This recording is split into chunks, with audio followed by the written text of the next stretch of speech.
मनोहर सरकार तरक्की अपार। सीएम मनोहर लाल ने ऑडियो कॉन्फ्रेंसिंग के माध्यम से विशेष चर्चा की और सीएम मनोहर लाल ने युवा शक्ति से संवाद किया। कहा कि युवाओं में आर्थिक विकास को गति देने की अपार शक्ति है और युवा शक्ति का विकसित भारत की परिकल्पना को साकार करने में अहम योगदान होगा। सीएम मनोहर लाल ने 4 अमृत स्तंभों को मजबूत करने पर जोर देते हुए कहा है कि युवा सकारात्मक सोचें, अनुशासित और धैर्यवान रहें। पेश है ये खास रिपोर्ट।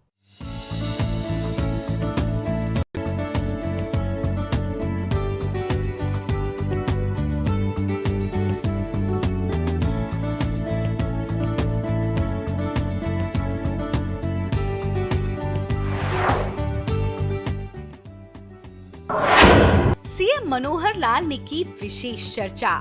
सीएम मनोहर लाल ने युवा शक्ति से किया संवाद। ऑडियो कॉन्फ्रेंसिंग के माध्यम से की चर्चा। कहा युवाओं में आर्थिक विकास को गति देने की अपार शक्ति।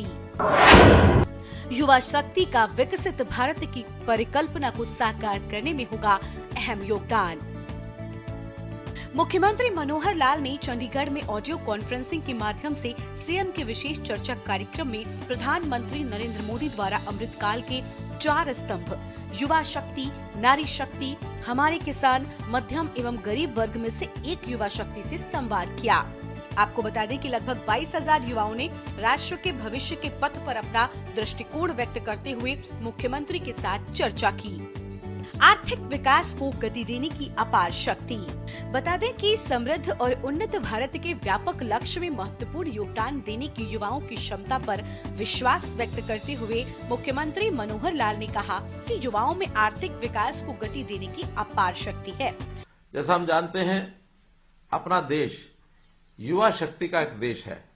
हमारे यहाँ डेमोग्राफिक रचना में ऐसा माना जा रहा है कि दुनिया की सबसे ज्यादा युवा शक्ति ये अपने देश में है, लगभग 65%। अब युवाओं से बहुत बड़ी अपेक्षा देश के प्रधानमंत्री जी ने भी की है। प्रधानमंत्री जी ने एक आह्वान किया है कि हम दुनिया में अपने देश को लेकर आगे कैसे बढ़ें। दुनिया के अंदर देशों की अलग अलग श्रेणियां, उसमें एक श्रेणी है विकासशील देश, दूसरा है विकसित देश। अभी तक हम विकासशील देशों की श्रेणी में ही आते हैं। कुल 37 देश ऐसे हैं जो विकसित देशों की श्रेणी में आते हैं, लेकिन अभी तक हमारा नंबर जो है विकसित देशों में नहीं आया है। बहुत जल्दी हम विकसित देशों में कैसे पहुंच सकें, इसकी योजना समाज के हर वर्ग के सामने और प्रधानमंत्री जी ने रखी है। विशेष तौर पर युवाओं से बहुत बड़ी अपेक्षा की गई है कि हमारे देश का युवा बहुत ही संघर्षशील है, बहुत ही टैलेंटेड है, बहुत परिश्रमी है और अगर उसको आह्वान किया जाए तो निश्चित रूप से वो आगे बढ़ सकता है। सामाजिक परिवर्तन लाने में और समाज में एक सकारात्मक प्रभाव डालने की अपार क्षमता हमारा जो युवा कार्यबल वो ये रखता है।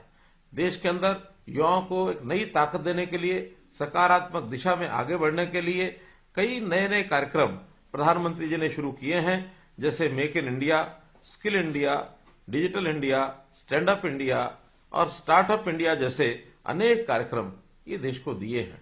और इस बात की प्रसन्नता भी है कि बड़ी संख्या में हमारे युवक इन चीजों का लाभ जो है स्वरोजगार के नाते से और वो उठा रहे हैं। देश को डिजिटली दक्ष बनाने में और अपना कारोबार भी शुरू करने में एक डिजिटल इंडिया के नाते से बहुत बड़े कार्यक्रम ये किए जा रहे हैं। बड़े उत्साह का संचार हमारे यहाँ युवाओं में ये हुआ है। देश में आगामी 25 साल के अंदर जब आजादी के 100 वर्ष पूर्ण होंगे तो इस 25 साल के कार्यकाल को अमृत काल इस नाम से देश ने यानी प्रधानमंत्री जी ने नाम दिया है। इस अमृत काल में हमारे समाज का हर वर्ग अपनी अपनी भूमिका निभाए, अपना दायित्व निभाए तो निश्चित रूप से 2047 तक यह देश विकसित देशों की श्रेणी में और ये आ जाएगा। युवाओं की इस ताकत को सकारात्मक दिशा देने के लिए मनोहर लाल ने प्रधानमंत्री नरेंद्र मोदी के द्वारा शुरू किए गए make in India, skill India, digital India, stand up India और स्टार्टअप इंडिया जैसे अनेक कार्यक्रमों की सराहना की। दरअसल ये युवाओं को रोजगार के अवसर प्रदान करेगा। रोजगार के लिए हुनरमंद बनाने, डिजिटली दक्ष बनाने और अपने कारोबार शुरू करने में सक्षम बनाने में कारगर सिद्ध हो रहे हैं। 4 अमृत स्तंभों को मजबूत करने पर जोर। युवाओं के उज्जवल भविष्य की कामना करते हुए सीएम मनोहर लाल ने कहा कि प्रधानमंत्री नरेंद्र मोदी के अगले 25 सालों के अमृतकाल में भारत को एक विकसित राष्ट्र बनाने के सपने को साकार करने के लिए हमें 4 अमृत स्तंभों युवा शक्ति, नारी शक्ति, किसान और मध्यम व गरीब वर्ग को और मजबूत करना होगा। स्पष्ट एक वर्गीकरण किया गया है समाज का, कि समाज में जैसा हम जानते हैं कि जाति प्रथा बहुत अपने आप प्रचलित है, लेकिन उस जाति प्रथा के कारण से समाज को लाभ कम हानि ज्यादा होती है। अब आखिर जातियां ये समय समय अपना अपना स्वरूप लेती हैं, और एक प्रधानमंत्री जी ने बहुत स्पष्ट तरीके से कहा है कि अगर हम भी अगर मानव समाज में जातियों के नाम से पुकारने लगे तो हमारे सामने भी 4 जातियां उभर करके आती हैं। उसमें एक है युवा वर्ग, दूसरा है महिला वर्ग, तीसरा है हमारे देश का गरीब समाज, और चौथा है किसान वर्ग। तो ऐसे 4 जो है स्तंभ, और ये देश के अंदर इस प्रकार से काम करने की आवश्यकता ये प्रधानमंत्री जी ने कहा है।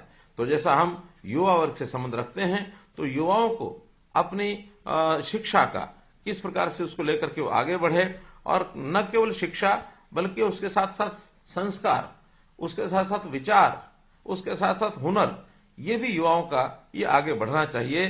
तभी हम विकसित भारत का जो सपना है इसको पूरा कर पाएंगे। सीएम मनोहर लाल ने कहा कि हर वर्ग अपना दायित्व निभाएगा तो निश्चित रूप से 2047 तक हम विकसित राष्ट्र की श्रेणी में अग्रिम पंक्ति में शामिल होंगे। शिक्षा के क्षेत्र में क्रांतिकारी परिवर्तन। इस दौरान मुख्यमंत्री मनोहर लाल ने बताया कि नई राष्ट्रीय शिक्षा नीति के तहत शिक्षा के क्षेत्र में क्रांतिकारी परिवर्तन किया गया है और स्कूलों से लेकर विश्वविद्यालयों तक कौशल शिक्षा को महत्वपूर्ण बनाया गया है, ताकि 2030 तक राज्य का हर युवा शिक्षित होने के साथ साथ हुनरमंद बने। और कहा कि जब हम इस लक्ष्य को प्राप्त कर लेंगे तब हरियाणा संयुक्त राष्ट्र के साल 2030 तक के सतत विकास लक्ष्यों को प्राप्त कर लेगा। सकारात्मक सोचें, अनुशासित और धैर्यवान रहें। मुख्यमंत्री मनोहर लाल ने युवाओं को सफलता के मूल मंत्र देते हुए कहा कि जीवन में वो अपने लक्ष्य को ध्यान में रखें, सकारात्मक सोचें, अनुशासित और धैर्यवान रहें, स्वस्थ जीवन शैली अपनाएं, समय का सदुपयोग करें और समाज और राष्ट्र की सेवा के लिए समर्पित रहें।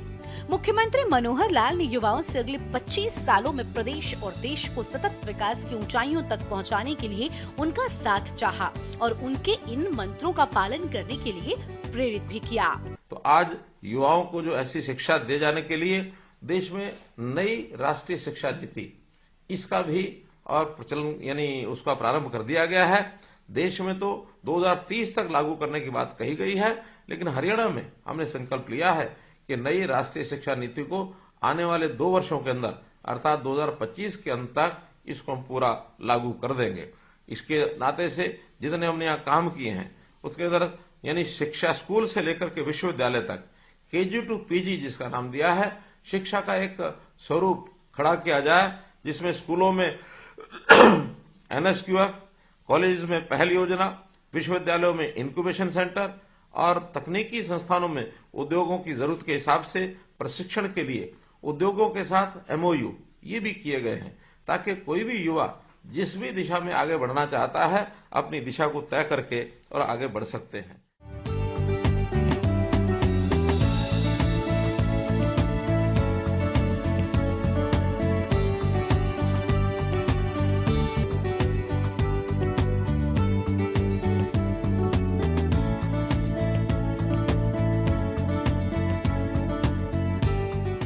सरकारी नौकरियों को मिशन मेरिट में बदला। मुख्यमंत्री मनोहर लाल ने कहा, सरकार ने युवाओं के स्वाभिमान की रक्षा के लिए सरकारी नौकरियों को मिशन मेरिट में बदला है। युवाओं को योग्यता के आधार पर बिना खर्ची, बिना पर्ची के 1,10,000 से अधिक सरकारी नौकरियां देकर उनका मनोबल बढ़ाया है। इसके अलावा सरकारी नौकरियों में गरीब परिवारों के उम्मीदवारों को 5 अतिरिक्त अंक देने का प्रावधान दिया गया है। सीएम मनोहर लाल ने बताया कि हमारा इस साल 60,000 नौकरियां देने का लक्ष्य है, जिसमें से 41,000 से अधिक पदों पर भर्ती प्रक्रिया चल रही है। युवाओं को निजी क्षेत्र में भी रोजगार देने के लिए अनेक योजनाएं शुरू की गई हैं, जिनकी बदौलत प्रदेश में लगभग 32 लाख लोगों को रोजगार और स्वरोजगार मिला है। उन्होंने कहा कि विदेशों में शिक्षा और रोजगार दिलाने के लिए विदेश सहयोग विभाग का गठन किया गया है।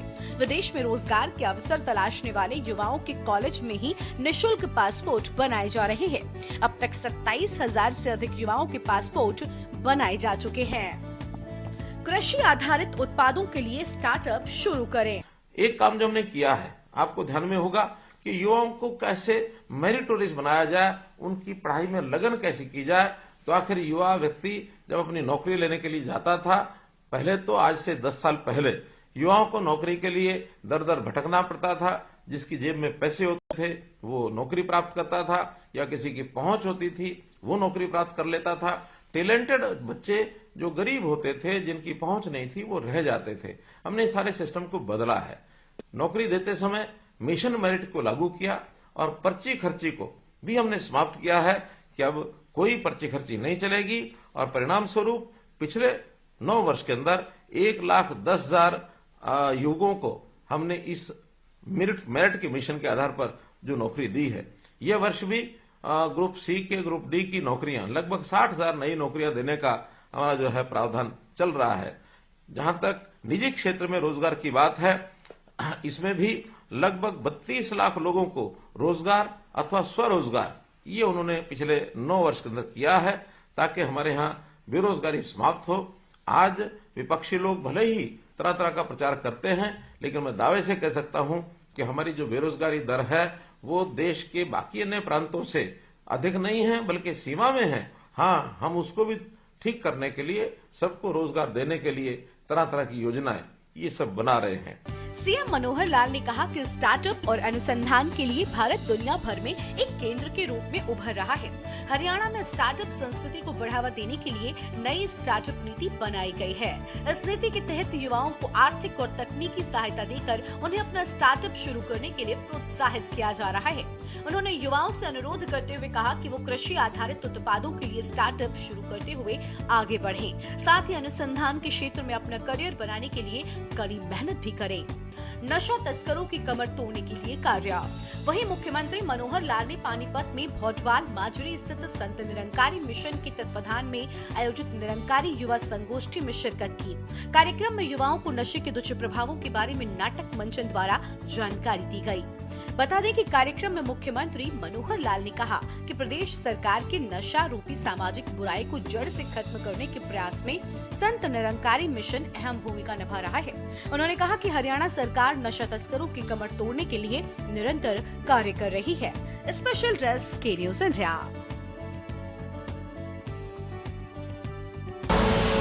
आप देख रहे हैं के न्यूज़, खबरों का